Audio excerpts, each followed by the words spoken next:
All right, cool. Well, welcome everybody to reporting results. This is a very short training, very specific part of the Roma model that we'd like to drill in on, especially as we're rounding out the year and getting into reporting season. We figured this would be a good time to drop some tips and tricks on collecting good data for your reports. So my name is Lawrence Heiner. I am the Director of Training and Technical Assistance here at Cal Kappa. And with me today, I also have Eric Ellison, who is the training coordinator at Cal Kappa. And he'll be joining me here for parts of the training for explanation and learning. So happy to have you here. We'll have a little bit of engagement. The more you can provide to us, the more dynamic this will go. So we appreciate anything that you can contribute when we've got some activity time. And without further ado, let's learn a little bit more about reporting results. In this case, data reporting strategies and techniques, some light ones for CSBG annual reporting.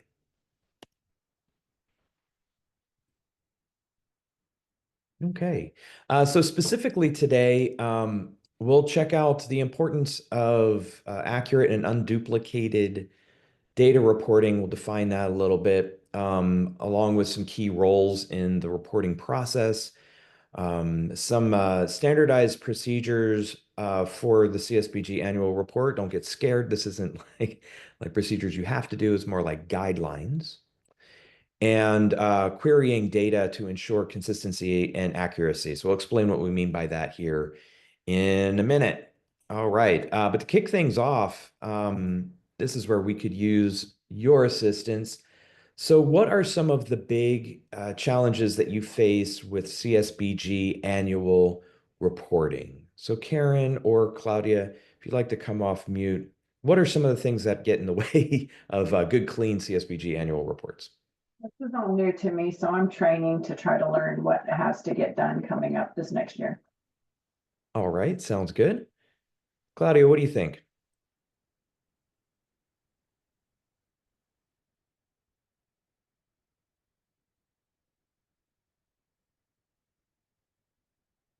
Okay, well, Claudia, if you'd like to add some stuff to the chat, and there it is, that'd be great too. So timely reporting from staff. All right, yeah, we'll talk about that. And that's okay, Claudia. Yeah, Mike's are fickle these days. So we round out the year, so no worries there. We'll continue to monitor the chat for your responses. So yeah, timely reporting is pretty key, right? We operate on deadline. So we'll talk about that just a little bit here in a moment when we get into some of the roles. But certainly we want timely reporting. So we'll also talk about a little bit about accuracy and maybe some of the other things that pop up with reporting. Yeah. So initially, we're really looking for high quality data when we are entering our reports and reporting to, in this case, reporting to CSD and ultimately to OCS.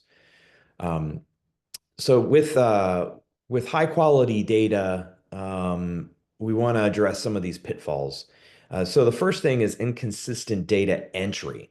And the reason why we want to point this out is because the process for data entry itself, so looking all the way back to the beginning when you set up services or when you set up data collection tools, it's very important that everyone understands how to enter things into the system so that it's consistent. There's nothing like going back at the very end to realize that folks have been entering things on their own accord because they didn't have the guidelines necessary to provide consistent data. So if you're finding that you've got inconsistent data as you're looking through things, the advice would be to check back on the processes that are there for training staff on how to enter data into the system. And if necessary, putting together maybe some standard operating procedures or quick reference guides that illustrate the correct process for data entry. Another thing is going to be duplicated outputs and outcomes. We're going to talk about that here in just a second on how you unduplicate those things and why that's important. But it is necessary to understand how duplication relates to accuracy, right? So when we go to tell the story of our data, sometimes it's okay for things to be duplicated, other times it is not. And we want to be clear about when it's necessary to unduplicate the counts. And then the last thing would be a lack of validation checks, meaning quality assurance. So if you're not taking opportunities to validate data along the way, it can be a heavier lift at the end. So we'll look at maybe some methods of incorporating data checks along the way. Okay.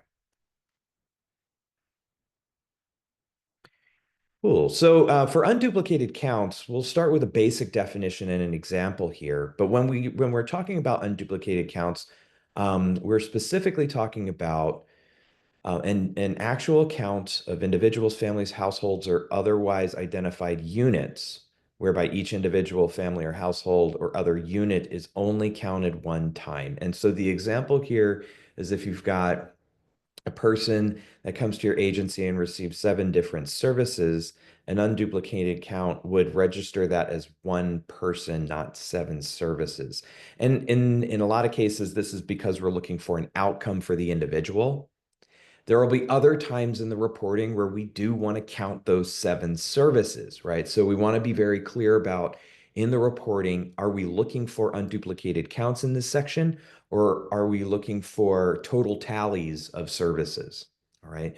And so when you're doing the annual reporting, you want to be very careful about that. And I'm going to be a little bit generic for this training because we're about to get into some changes with the way that we or with the categories and things that actually show up in the report.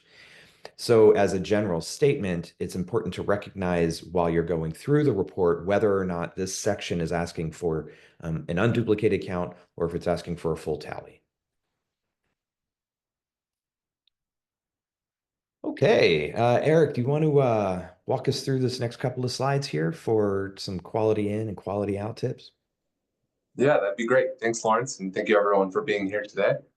So quality in, quality out. We've got 3 simple and straightforward tips for success that I'd like to dive into today. The first one, as you can see, is to use consistent data entry standards. Just to speak to that a little bit, if you can imagine, let's say there's 5 people working with this data, random example. If only 1 or 2 of them are using the same standards or the same agreed upon definitions for their data collection or data entry, you can imagine that once the other sets of the group, the other 3 members get that data, there may be a bit of confusion that takes place. And so that's where the importance of consistent and agreed upon data entry standards really kicks in to avoid any confusion down the road amongst your teams. Tip number 2, and Lawrence spoke to this just briefly a moment ago, and that's implementing validation checks during data collection. So it's also very useful to implement stops between processes, perhaps on an ongoing, recurring basis, to go back and review the information that's being input, especially before you get too far down, any kind of a rabbit hole with information that you've saved. You want to go back. It's very helpful to go back and make sure that everything is accurate and as you intended it to be. Yeah, I think that's pretty straightforward. And then tip number 3 is to regularly review and clean data sets. And that's 2 and 3 somewhat go hand in hand. But with tip number 3, it's going to be really helpful you want to create a culture of going through these processes. You want to make sure that everyone is on the same page about what data sets go to which modules in your annual report, and just make sure that you are gathering the data that you will need and ultimately use in that annual report. So going to the next slide. We are going to speak next to some of the different roles that are commonly involved in the reporting process at agencies. And we've identified 3 main roles listed here. The first, and for lack of a better term, I like to use the frontline staff involved, or the program staff, right? Those frontline workers that are oftentimes directly engaging with clients, with service recipients, and they are the ones 9 times out of 10 collecting and inputting the data during a service delivery. So in some way, that process of collecting data all starts with that program staff. The next role that we've identified is the data specialists. And the data specialists are in charge of validating, cleaning, and analyzing the data. So those data specialists, they're the experts, right? They know when stacking up to the annual report what information is really needed. So it's very, very important that there is plenty of communication going on at all times between these data specialists and the program staff, so that the data specialists can create the vehicles for collecting the data that's truly needed. And then last but not least by any means is, of course, leadership. The leadership's role is more of a high-level bird's eye view when it comes to data many times. But quite simply, their role is to review and approve reports. So a lot of software nowadays can provide different dashboards or very high-level overviews of the data that's being collected, maybe perhaps progress toward a certain goal, as an example. And so leadership typically really enjoys those quick snapshots of data points to communicate progress that's being made in different initiatives with different programs. So we'll go to the next slide, please. All right, and we've got Lawrence warned you, we've got a couple of interactive stops banked into the training today. And this is our next one. So we have a little scenario, and we want to know what your thoughts are on who should handle this scenario. Perhaps you've experienced something like this in your agency. So the scenario is a program's data shows mismatched outcomes across 2 sections of the annual report. Who is responsible for fixing this? Go ahead and chime in, take yourself off mute, or put your answer in the chat. Love to see what we think here.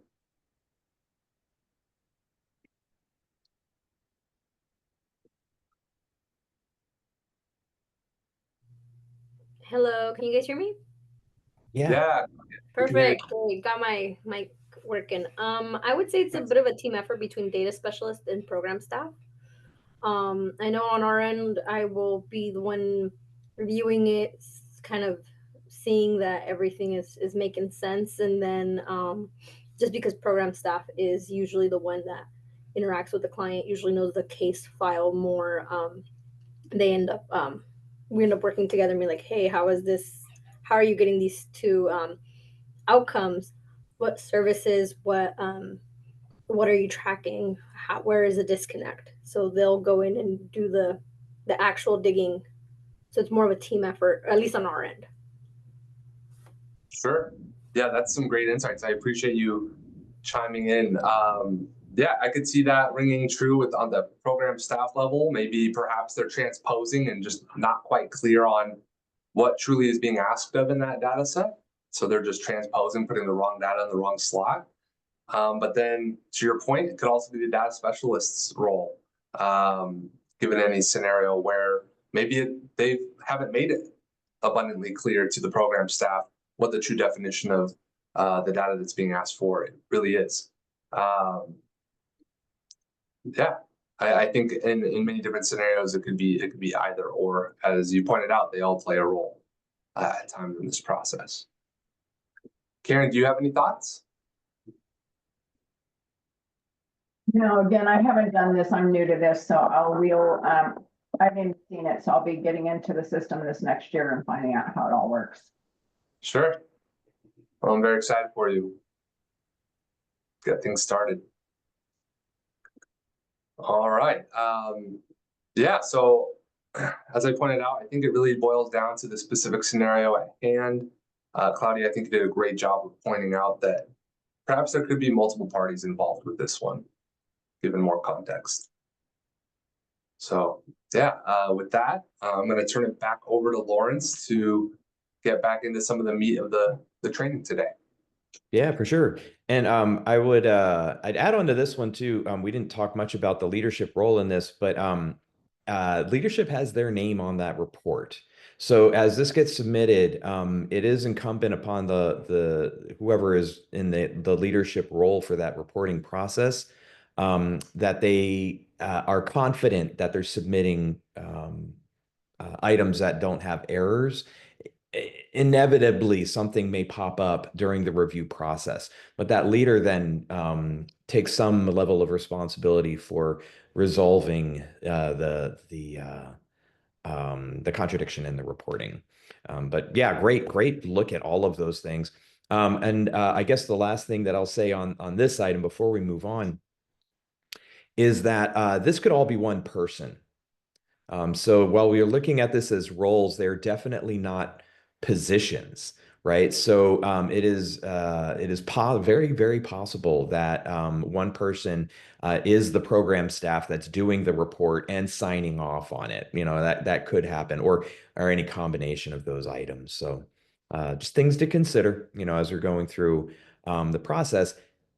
And speaking of process, that's our next topic. So as we're looking at what kinds of practices that we're incorporating, in general, they need to follow, or ideally would follow, these four basic steps. So the first step is to collect consistent data.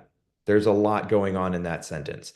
So when we're collecting data, and we kind of alluded to this earlier, the process that we're using to collect the data is important, right? Because it needs to be consistent, because the data needs to all be the same kind of data. So we have apples to apples comparisons, and not interpretations of what the data is and then enter it in, right? So everybody needs to be on the same page with how to enter data. A part of that, and ensuring that, is step two. So step two is to validate and clean data. So if you have a quality assurance process, and in some organizations, you have a dedicated position to quality assurance through the data.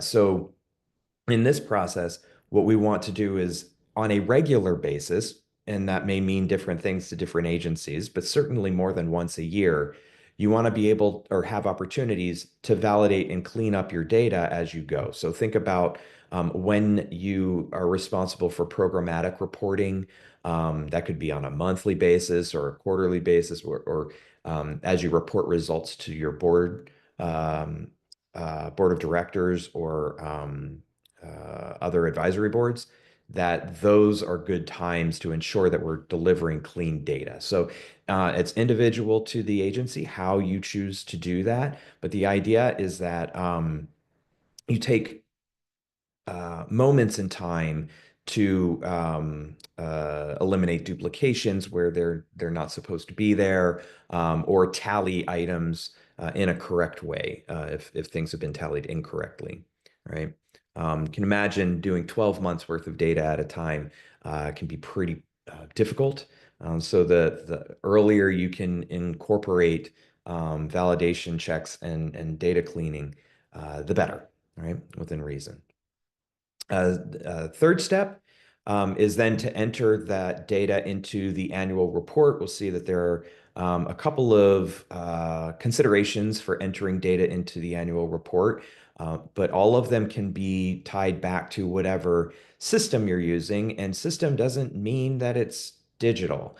It means that it's got processes and step-by-steps involved, right? So we'll take a look at what that means here in just a second. And then the last thing is to review and finalize before submission. So this is sort of your last check on the data. And the examples that we'll have here in a moment about querying data will make a lot more sense when you're in that review process.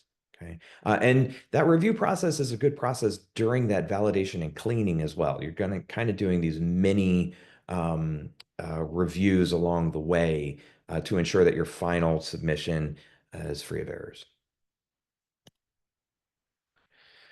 Okay, so querying data. So what does this mean? Well, querying is basically asking questions of the data. Basically, we want to understand a couple of things in terms of accuracy for our reporting. First thing is verifying those unduplicated counts. So when we're asking the data questions, we're essentially asking, is this a situation where we need to have an unduplicated count, like for outcomes for families, for instance? Um, then we'll know that ahead of time. It's the question that we ask of the data.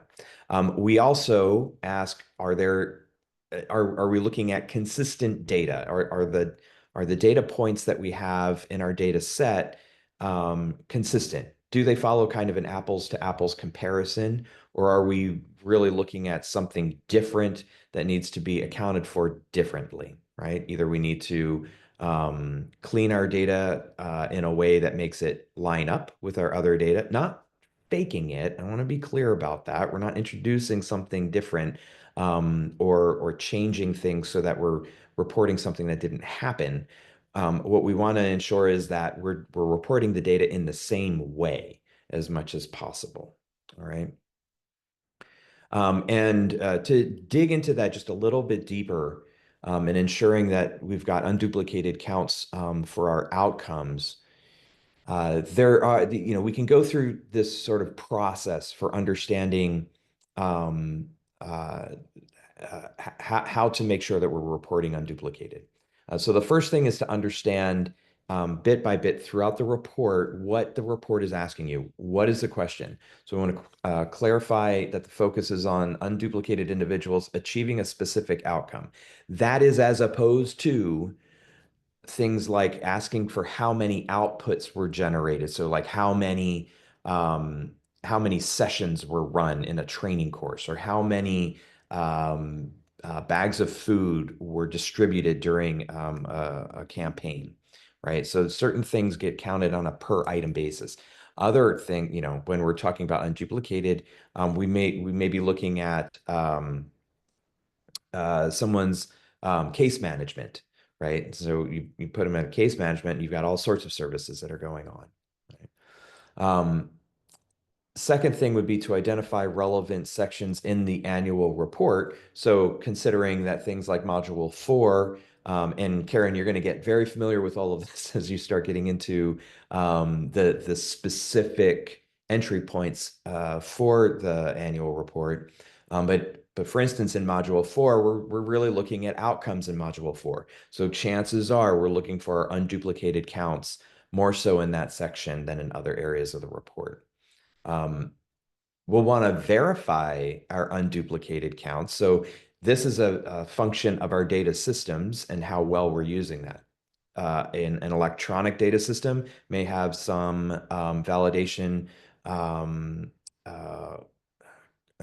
of validation checks built into the structure of the system. If you're in more of a manual data collection, then that's going to be more of a manual process, right? It may take a little bit longer, but you're essentially identifying where there may be duplication. For instance, if you had a person who is engaged in a service and engaged in that service multiple times, just want to count that one person hit multiple times rather than there being multiple people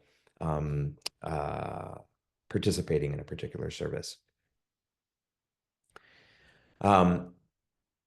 In connecting to reporting systems, this is where we want to, you have to take everything that you've got and make it fit into the annual report format, right? So a big tip on this is to establish norms in your data collection system that align with the annual reporting process at the end. Right. So the more closely you can use the exact language of the annual report or be able to kind of crosswalk your data system into what the annual report is asking, the better. All right. If many agencies right now are using electronic data systems, and a lot of the work that goes into aligning those systems is in aligning them with the annual reporting process. There are also reports that are going to be owed to specific funders, right?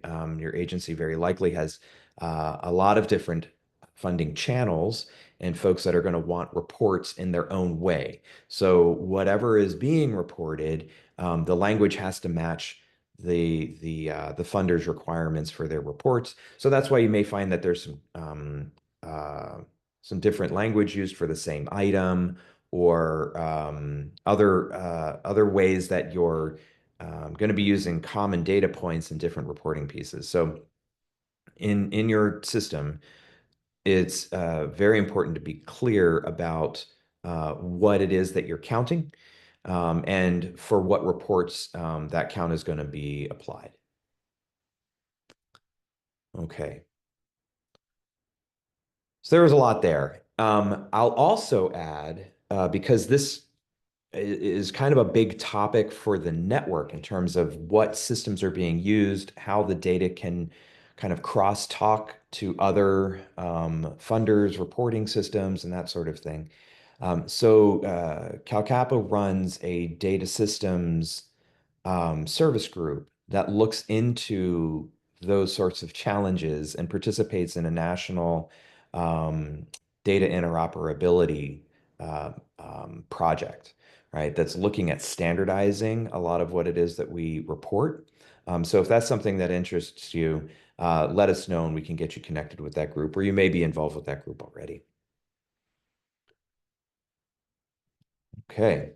So here's a couple of examples of what it is that we're talking about in terms of having like a clear process or a clear definition of when we need an unduplicated count or how that happens, right? Got 3 examples. So the first example is that we've got an agency that's reporting 250 unduplicated individuals gaining full-time employment, right? So in Module 4, Section C, we've got the part where we're going to put in this information. And as an explanation, and certainly in our internal documentation, we identify that this section aggregates data from all clients who achieved employment outcomes, ensuring no individual is double counted across the program. So for our agency, our fictitious agency, that's what we keep on our side to ensure that everybody is providing the right kind of data in the system for that reporting. Okay.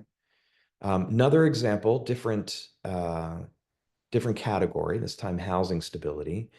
In this example, the agency helped 150 unduplicated households maintain safe and affordable housing. We find that there's a section in the annual report to report that.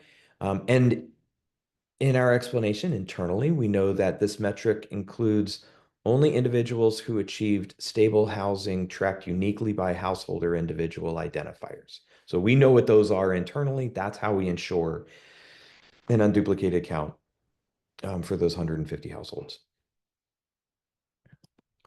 And then the last example, 120 unduplicated individuals complete a GED or vocational training program.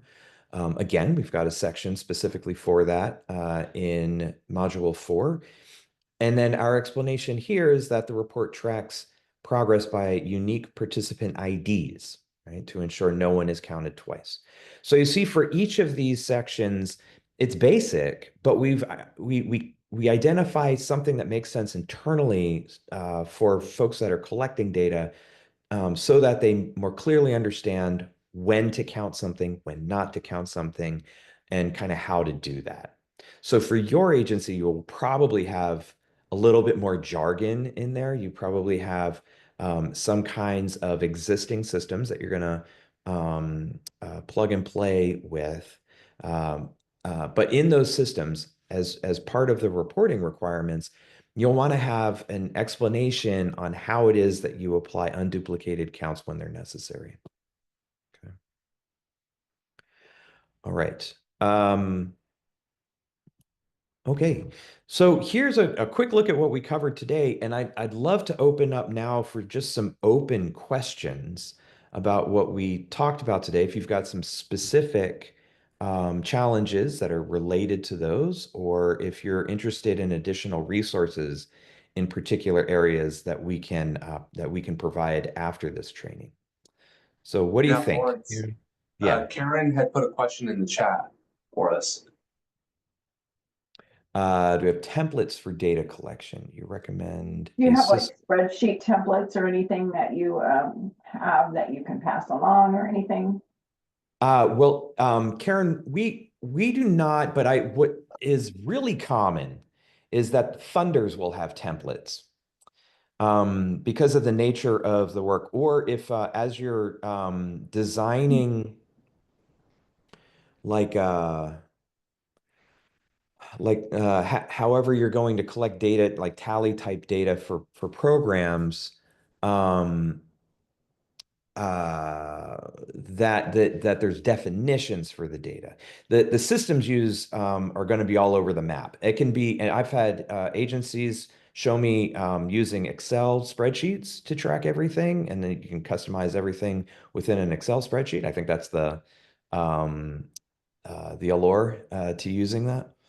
There are others that use uh, more intricate systems that are engineered already to track and collect data specifically. So you'll see like Head Start's a good example because Head Start uses or recommends using Child Plus, which aligns with a lot of the Head Start requirements, right? So the funder, and that's why I say the funder may have an example for you, is a good place to look. And their example will align with the kinds of reporting that they're looking for as well. Say the There, funder, who are you talking about? Because we get the our funding for this from CSBG and they don't have anything. That's why I was wondering. so this is like a setup that you're kind of engineering inside of the agency, like something that you've built. No, when you said the funder would have it, we get the funding from CSBG from the state. But they don't have any templates or anything. That's why I guess I wondered if you guys had, if CalCappa had anything like that. Sure. I guess I'm wondering what the program is. I'm sorry, I didn't catch that. What program are you referencing? We have CSBG, I so what services are you talking about? um, pretty much capacity building. In what sense? For individuals and families, for the agency, who's getting? I guess I'm confused because it's all kind of new to me, so I'm not sure Yeah, what you're at. sure. No, that's okay. Yeah, how do I ask the right question to Lawrence? Yeah. Yeah, Well, yeah, let me take a step back. I'll take a little step back. So CSBG, yeah, is absolutely right, is a funding source. And for that funder, the support is on annual reporting. And so for CSBG, that the annual report, that's not much of a help, I think, in this case, right? So you want to know like from like what am I reporting to them, right? That's and then just, is there a template to use throughout the year? Because obviously this is data for a whole year. Is there a template or something, to use throughout the whole year to enter that data into or something that's helpful? Yeah, they're customized based on the kind of program that you're operating. So when I say program, that's like the outward facing. What's the um sort of the services that are being offered, right? If it's like employment services or shelter services or that sort of thing. So when you say capacity building, is that like internal to the agency's capacity to produce something, or is that more like an external facing like increasing individuals' capacity for personal finance or something like that? Contracting with, this year, we're contracting with other agencies to help, assisting with technical assistance training and all of the, types of different stuff for the, HUD COC and stuff like that.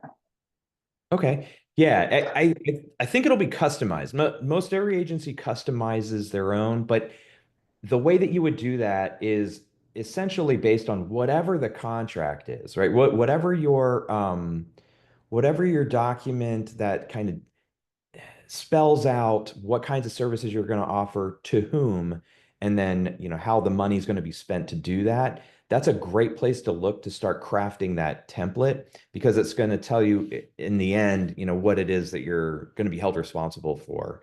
And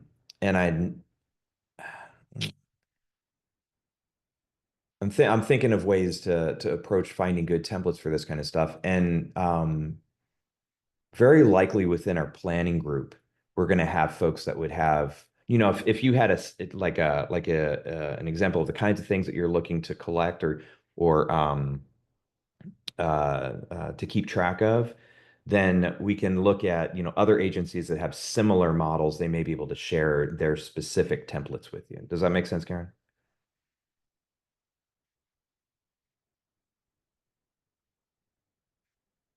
Cool. All right.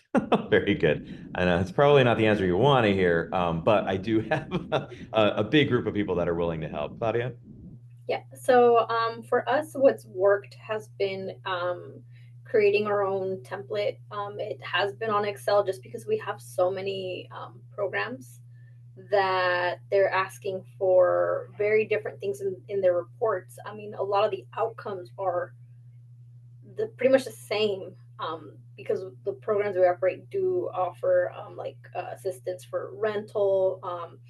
They'll offer food boxes. It's a lot of employment and training, career services. So what we've ended up doing is creating like our own in-house Excel sheets, the reporting, and every file, every document has them integrated. Like, so we've integrated the annual report information into all of these different programs just to make it a little bit easier on us.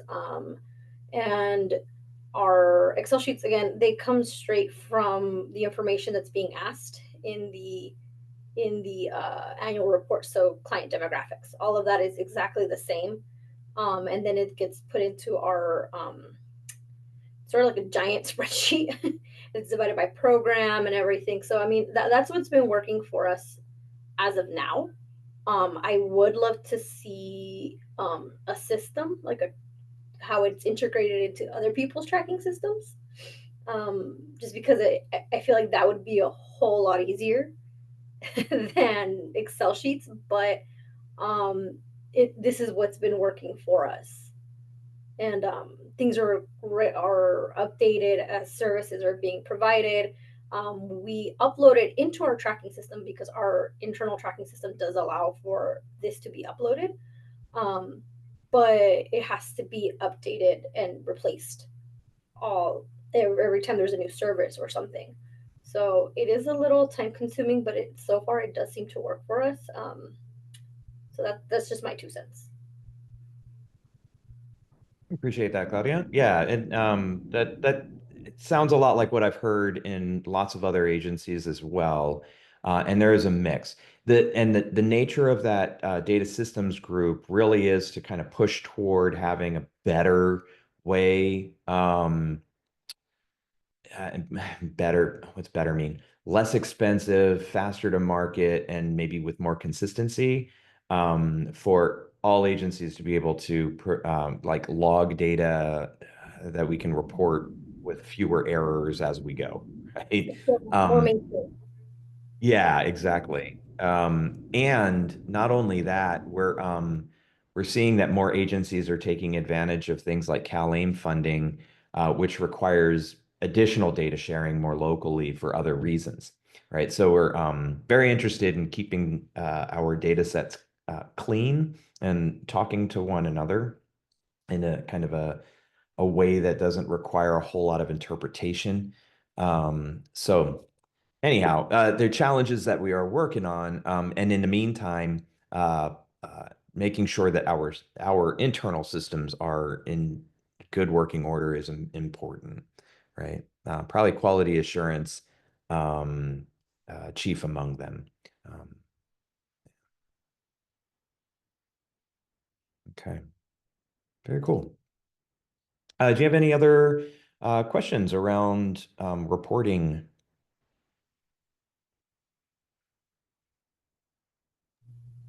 I think I'm good for now. Okay, that's all right. This is very focused, very, very focused today.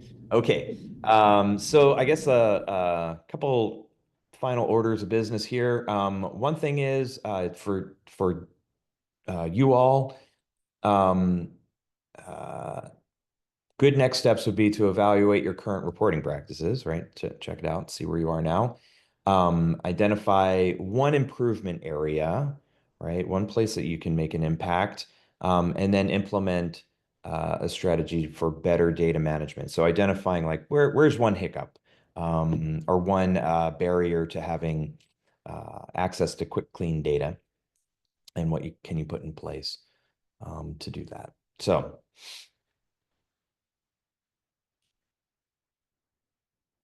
with that, is the end of our session for today.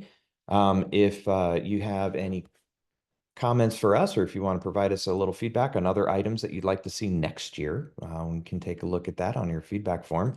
Link in the chat there if it's easier for you, or if you want to do it from your phone, there's QR code. We really appreciate taking a little time with us today to learn a little bit more about reporting and how that relates to Roma and the rest of the activities that we do. And hopefully you'll have an opportunity to engage with some of our other groups. If you've got additional things to share or questions to ask or items to learn, we're here for you.